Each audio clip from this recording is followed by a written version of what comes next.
కడుపు కోతే రాష్ట్రంలో భారీగా జరుగుతున్న సిజేరియన్లు ప్రభుత్వ ఆసుపత్రుల్లోనూ తగ్గిన సాధారణ ప్రసవాలు ప్రైవేట్ ఆసుపత్రుల్లో 80% వరకు అవే పురిటి నొప్పుల భయంతో సాధారణ ప్రసవాలకు విముక్త చూపుతున్న కొందరు గర్భిణులు తగ్గిన మిడ్వైఫ్స్ సేవలు అవగాహన కల్పించని సర్కార్. ఇంకో ఇక్కడ ఈ విషయంలో నేను క్లియర్గా చెప్తే ఏదనంటే కేసీఆర్ ప్రభుత్వం ఉన్నప్పుడు హరీష్ రావు వైద్య ఆరోగ్య శాఖ మంత్రిగా ఉన్నప్పుడు 100లో 95% గవర్నమెంట్ ఆసుపత్రుల్లో మొత్తం నార్మల్ డెలివరీసే జరిగినాయి. నిజంగా వాళ్ళు కొంత ఇబ్బంది అనిపిస్తుంది పురిటి నొప్పులు పడేటప్పుడు. నిజంగా బిడ్డ అడ్డం తిరిగితే బిడ్డకు కానీ తల్లికి కానీ ప్రమాదం జరిగే అవకాశం ఉండే. కానీ గవర్నమెంట్లో అప్పుడు హరీష్ రావు గారు ఆరోగ్య శాఖ మంత్రిగా ఉన్నప్పుడు జారీ చేసిండు సాధారణ ప్రసవాలే జరగాలి అని చెప్పిండు.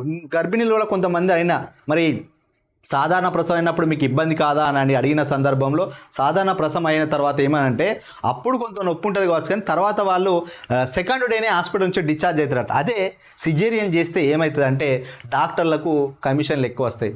ఈ యొక్క నార్మల్ డెలివరీ చేస్తే వాళ్ళకి డబ్బులు రావు, ఈ సిజేరియన్ చేస్తే ఇంకా ప్రైవేట్లో కానీ ఇట్లా గవర్నమెంట్లో కానీ ఎక్కువ డబ్బులు ఆర్జించవచ్చు అని చెప్పి తప్పన ఆపరేషన్ చేస్తున్నారు. వాళ్ళకు మత్తు ఇవ్వడం ఆపరేషన్. కానీ భవిష్యత్తులో ఏమవుతుందంటే సిజేరియన్ చేసుకున్న ఎవరైతే మహిళలు ఉంటారో వాళ్లకు గర్భాశయ ప్రాబ్లమ్స్ కానీ అదేవిధంగా ఇంకేదైనా గర్భసంచి ప్రాబ్లమ్స్ కానీ అట్లాంటి ఒక 45 నుంచి 50 ఇయర్స్ మధ్యలో ఆరోగ్య సమస్యలు ఎక్కువగా వచ్చే అవకాశాలు ఉంటాయి. అందుకే చూసినలా గతంలో మన తాతమ్మల కాలంలో ఒక్కొక్కరు 5 మందిని 8 మందిని పిల్లలు కన్నా కూడా వాళ్ళు 70-80 సంవత్సరాలు బతికేటోళ్ళు, ఆరోగ్యంగా మంచిగా ఉండేటోళ్ళు. కానీ ఈ సిజేరియన్ వల్ల ఏమవుతుందంటే నిజంగా మహిళలకు చాలా అనారోగ్య సమస్యలు ఎదురవుతూ ఉంటాయి.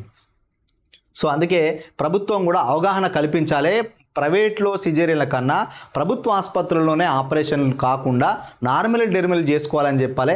ఆశా వర్కర్లకు కానీ అక్కడ ఉన్న ప్రాథమిక ఆరోగ్య కేంద్రంలో డాక్టర్లకు కానీ ఇంకా స్పెషలిస్టులకు కానీ కొన్ని చెప్పాలి. 100లో 95% నార్మల్ డెలివరీ జరిగేటట్టు చూడాలి. అప్పుడు నార్మల్ డెలివరీ చేసినప్పుడు ఏంటంటే తల్లి ఆరోగ్యంగా ఉంటుంది, బిడ్డ కూడా ఆరోగ్యంగా ఉంటారు. ఎలాంటి ఒక అరగంట గంట మాత్రం పురిటి నొప్పులకు బాధపడతారు కావచ్చు, కానీ జీవితకాలంలో చాలా హ్యాపీగా ఉంటారు వాళ్ళు.